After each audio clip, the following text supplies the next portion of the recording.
Hello, Paraglider's Paradise. How can I help you? Oh, hi. I'm interested in doing a course in paragliding. Which course are you interested in? Well, I'm not sure. What's available? Well, we've got the introductory course which lasts for 2 days. Okay. Or there's the 4-day beginner's course, which is what most people do first. I'd tend to recommend that one. And there's also the elementary pilot course, which takes 5 to 6 days depending on conditions. We might try the beginner's course. The woman says they would like to try the beginner's course. So the answer is B, the 4-day beginner's course. Now we shall begin. You should answer the questions as you listen because you will not hear the recording a second time. Listen carefully and answer questions 1 to 7.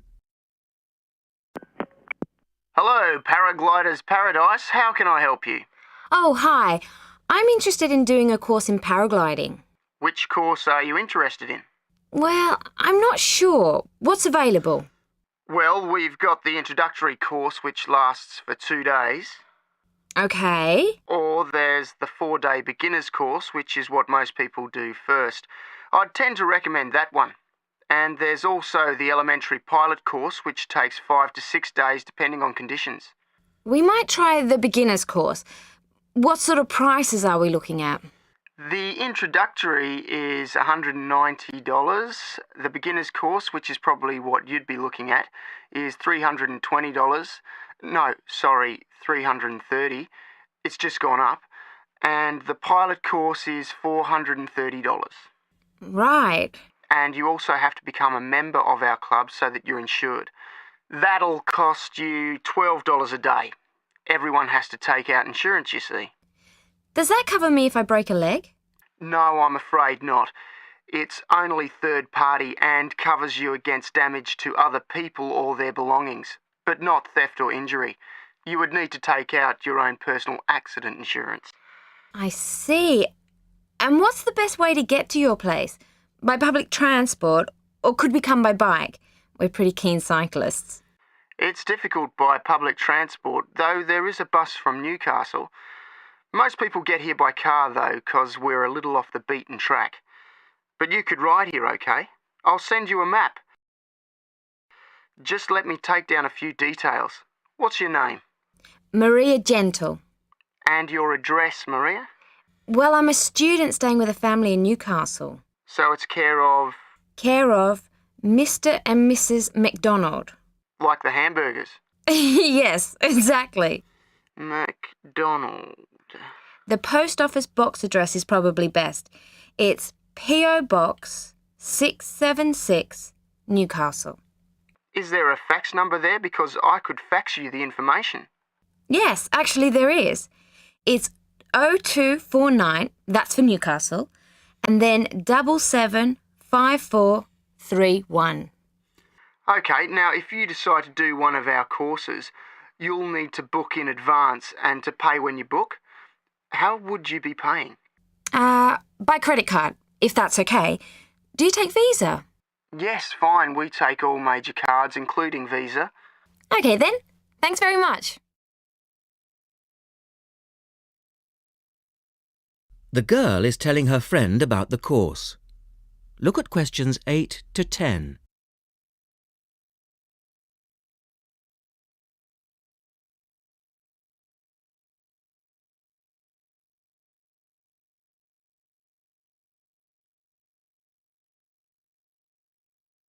Now listen to their conversation and answer questions 8 to 10.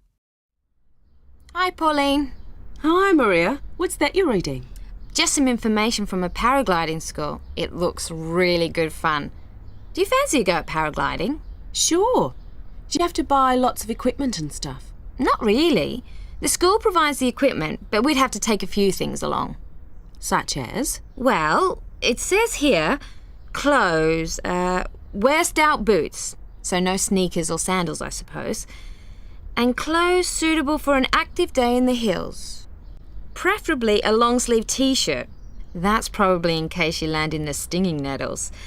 It also says we should bring a packed lunch. We do not recommend soft drinks or flasks of coffee. Water is really the best thing to drink. We need to bring suntan lotion and something to protect your head from the sun. Okay, that sounds reasonable. And where would we stay? Well, look, they seem to operate a campsite too, because it says here that it's only $10 a day to pitch a tent. That'd be fine, wouldn't it? And that way we'd save quite a bit, because even a cheap hotel would cost money. Or perhaps we could stay in a bed and breakfast nearby. It gives a couple of names here we could ring. I think I might prefer that. Hotels and youth hostels would all be miles away from the farm, and I don't fancy a caravan. No, I agree. But let's take a tent and pray for good weather. Okay, let's do it. What about next weekend? No, I can't. I'm going on a geography field trip. And then it's the weekend before the exams, and I really do need to study. Okay then, let's make it the one after the exams. Fine. We'll need a break by then. Can you ring and let me know if you can find out some... That is the end of section 1. You now have half a minute to check your answers.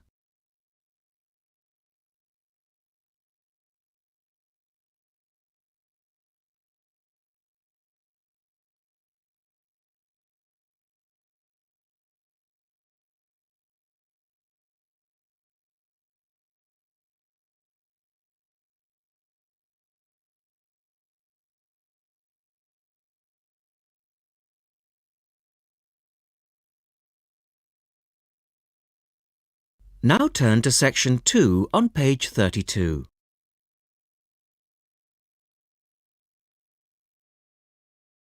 Test 1, section 2. You will hear a reporter talking on the radio about old racing cars. First, look at questions 11 to 16.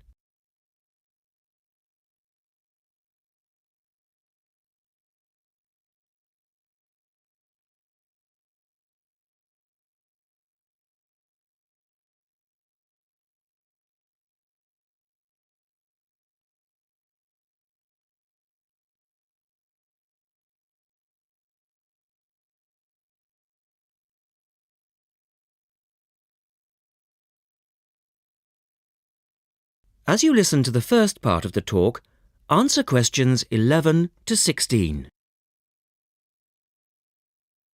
The Goodwood Museum is currently celebrating some of the most extravagant types of car design in its Festival of Speed. Here's our reporter, Vincent Freed, who's on site to tell us about some of the cars on display. Well, here I am, standing in front of one of the most prestigious cars ever built, the Duesenberg. A fantastically expensive, luxurious car built in the early part of the 20th century and bearing all the glamorous qualities of the Jazz Age. How many were there? Well, only 473 Duesenberg J-types were ever built, and the model here is one of the rarest. Each had a short 125-inch chassis or framework, and the body was always in the form of an open two-seater. The technology behind the car's 6.9-litre engine was extraordinary. It featured capsules of mercury in the engines to absorb vibration and provide an incredibly smooth ride. In fact, these cars offered unparalleled performance. In an age when 160 kilometers per hour was considered very fast, the Duesenberg promised a top speed of 180 kilometers per hour and could do 140 kilometers per hour in second gear. Duesenberg, who designed the car, sold it as a frame and engine. This was typical of the age again, and many prestige manufacturers such as Rolls-Royce did exactly the same. Owners able to afford the hefty $9,000 price tag for the basic car would then commission a coachwork company to build a body tailored to their own individual requirements. The Duesenberg's great attraction for the driver was its instrument panel, which offered all the usual features, but also several others, including a stopwatch. It was the Duesenberg's technology that lay behind its success as a racing car, and they dominated the American racing scene in the 1920s, winning the Indianapolis Grand Prix in 1924, 25, and 27. Now look at questions 17 to 20.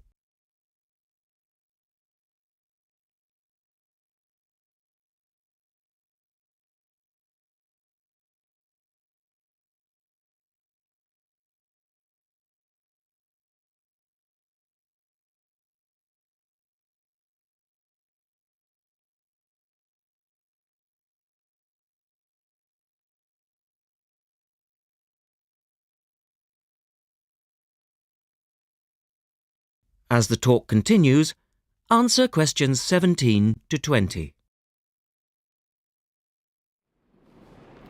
On to another celebrity, the 1922 Leia Helica. Only 30 of these French propeller cars were built, and the model here at Goodwood, which was the fourth to be made, is thought to be the only surviving example still capable of running. The brains behind this car was Marcel Leia, who was an aviation pioneer first and foremost, and the influence of flying is quite apparent in the car. The Leia very strongly resembles a light aircraft with its front propeller, but in this case, it's minus any wings, of course. It's quite odd to think that this car was whirring through France just as the Duesenberg was blasting down roads at 160 kilometers per hour across the Atlantic. The Leias were used regularly in France in the 1920s and were even produced in saloon and van form, as well as two-seater. The Leia matched its propeller drive with its equally bizarre steering, which used the rear rather than the front wheels. But despite looking rather frail, it was a tough machine. In fact, when troops tried to steal it during the Second World War, the car's baffling design was clearly beyond the would-be thieves, and it ended up being driven into a tree, breaking the propeller. And now for the Firebird. This extraordinary car was first... That is the end of section 2. You now have half a minute to check your answers.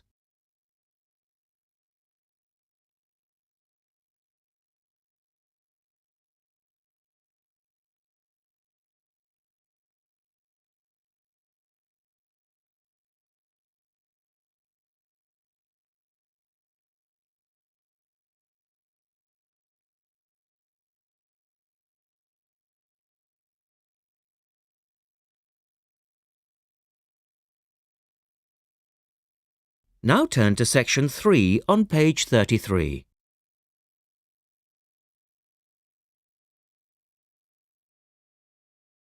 Test 1, section 3. In this section, you will hear a discussion between two students, Rosie and Mike, and a university tutor. In the first part of the discussion, they're talking about a survey they have conducted on local entertainment. First, look at questions 21 to 26.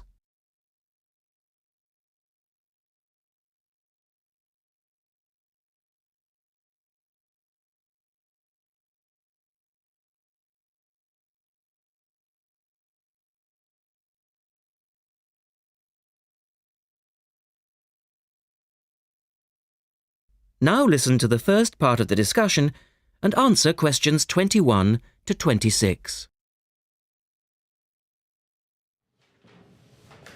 Good morning, everyone.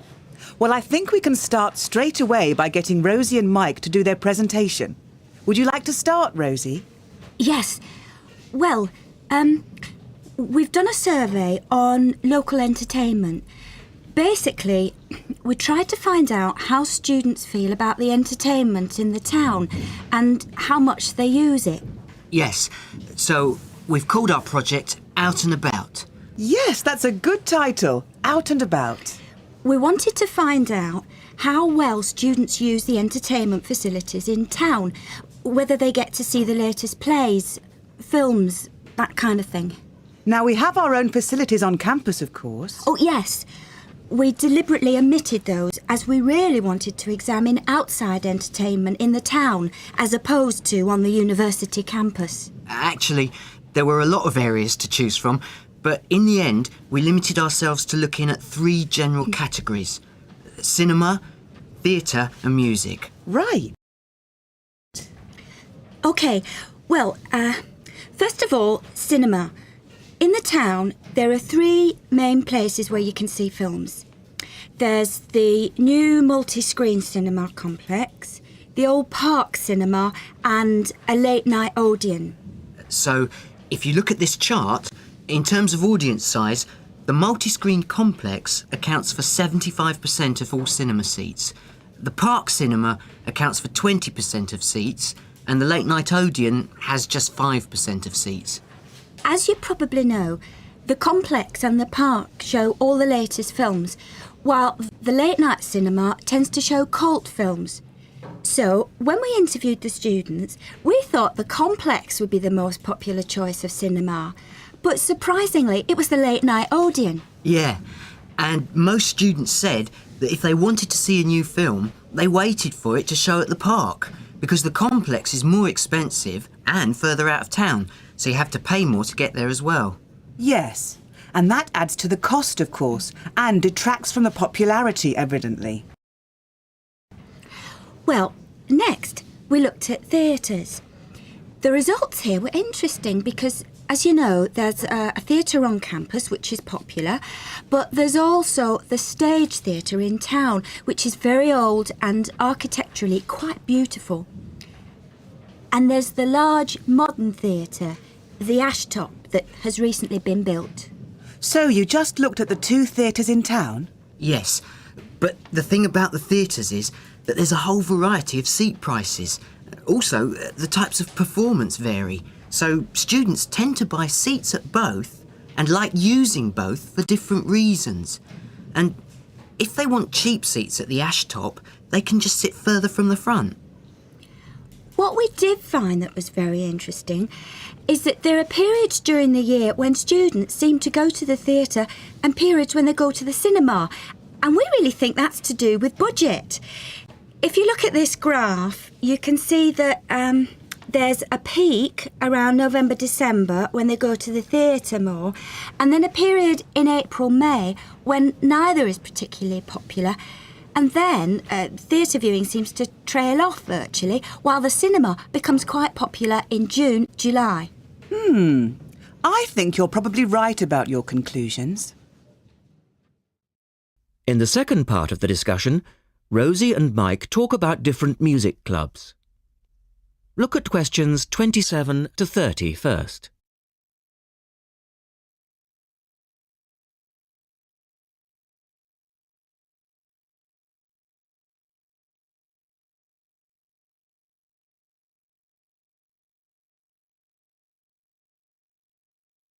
As you listen to the discussion, complete the chart about the different music clubs. Some answers have been done for you. Listen carefully and answer questions 27 to 30. Well, lastly, we looked at music, and this time we were really investigating the sort of small music clubs that offer things like folk or specialise in local bands. So not musicals as such? That's right. We looked at 3 small music venues and we examined the quality of the entertainment and the venue and gave a ranking for these. A cross, meaning that the quality was poor, a tick, meaning it was okay, and 2 ticks for excellent. First of all, the Blues Club, which obviously specialises in blues music. This was a pretty small place and the seating was minimal, so we didn't give that a very good rating. No, we don't recommend that one, really.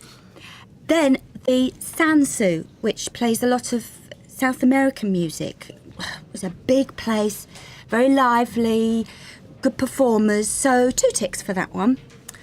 The Pier Hotel is a folk venue, a good place for local and up-and-coming folk artists to play. Not the best of venues, as it's in a basement and a bit dark, but the quality of the entertainment was reasonable and the lighting was very warm, so we felt it deserved an average rating. Now finally, there's the Bald Rock Cafe, which features big rock bands and is pretty popular with students, and we enjoyed ourselves there as well, so top marks for that one. And then, did you get any information from the students as to which of the clubs they preferred?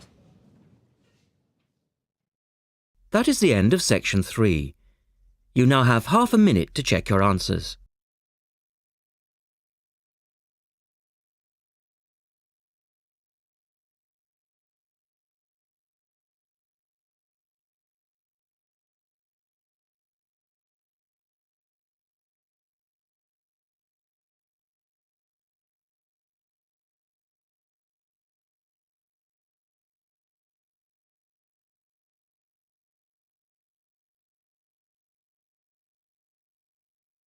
Now turn to section 4 on page 35.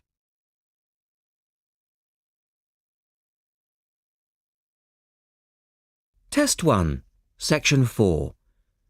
You will hear a lecturer talking about dust storms. First, you have some time to look at questions 31 to 36.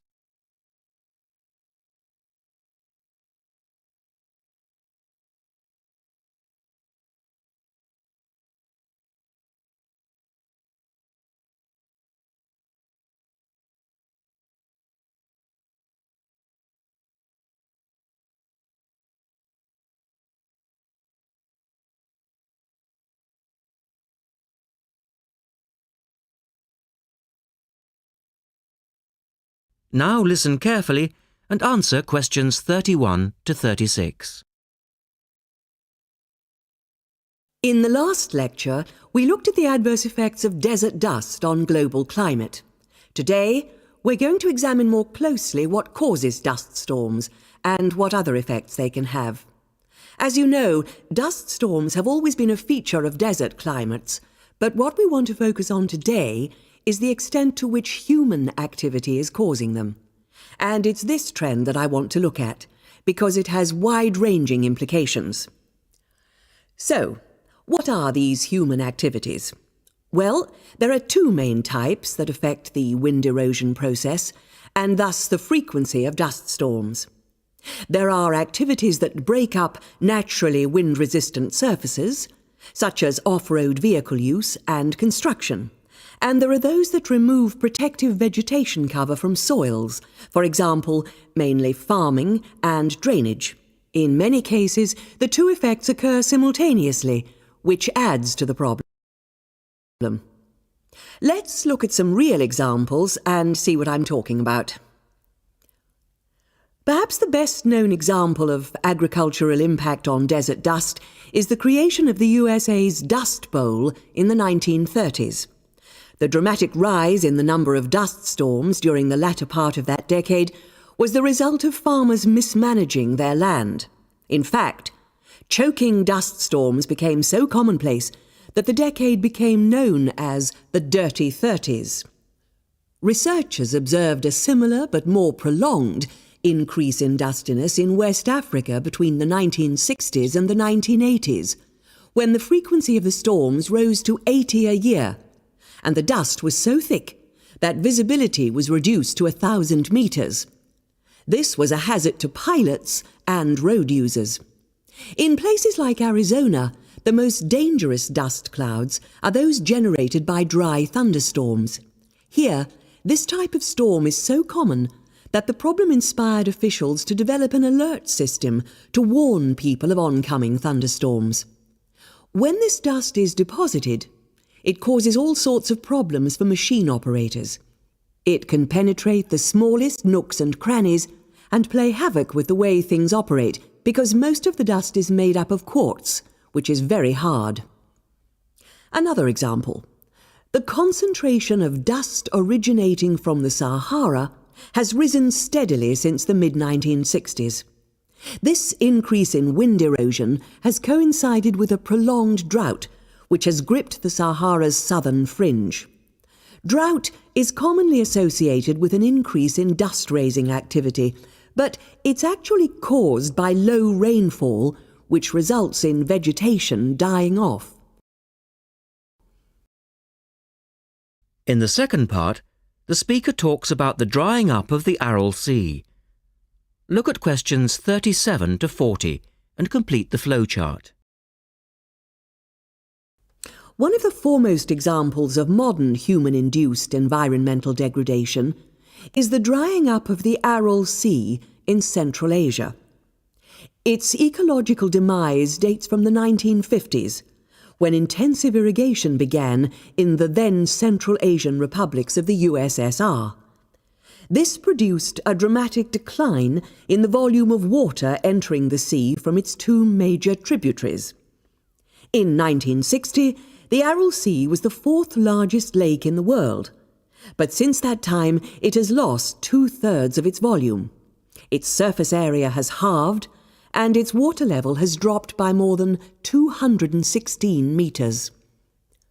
A knock-on effect of this ecological disaster has been the release of significant new sources of wind-blown material as the water level has dropped. And the problems don't stop there. The salinity of the lake has increased so that it is now virtually the same as seawater.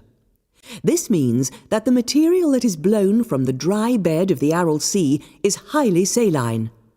Scientists believe it is adversely affecting crops around the sea because salts are toxic to plants. This shows that dust storms have numerous consequences beyond their effects on climate, both for the workings of environmental systems and for people living in drylands. That is the end of section 4. You now have half a minute to check your answers.